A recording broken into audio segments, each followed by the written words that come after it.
ప్రజల చేతిలో పడిపోయింది. రుద్రవర్మ అడవుల్లోకి పారిపోయాడు. అక్కడ అతను ఒంటరిగా ఆకలితో బాధతో జీవించాడు. ఒకరోజు అతనికి ఆ వృద్ధుడి మాటలు గుర్తొచ్చాయి. అహంకారం నాశనానికి దారితీస్తుంది. అప్పుడు అతను గ్రహించాడు, తనను నాశనం చేసింది శత్రువులు కాదు, తన అహంకారమే అని. కానీ అప్పటికే ఆలస్యం అయిపోయింది. దీన్ని బట్టి మనం నేర్చుకోవాల్సిన నీతి ఏమిటంటే, మనం ఎంత పెద్దవాళ్ళైనా, ఎంత విజయం సాధించినా అహంకారం మన జీవితాన్ని నాశనం చేస్తుంది. వినయం ఉంటే మనం ఎప్పటికీ ఎదుగుతాం. అహంకారం ఉంటే ఒక్క రోజులోనే పడిపోతాం.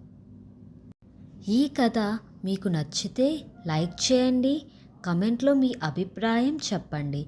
ఇంకా ఇలాంటి మంచి కథలు కావాలంటే సబ్స్క్రైబ్ చేసుకోండి. అలాగే రుద్రవర్మ చివర్లో మారిపోయి ఉంటే అతని జీవితం ఎలా ఉండేది అని కమెంట్ సెక్షన్లో సమాధానం చెప్పండి. Thank you.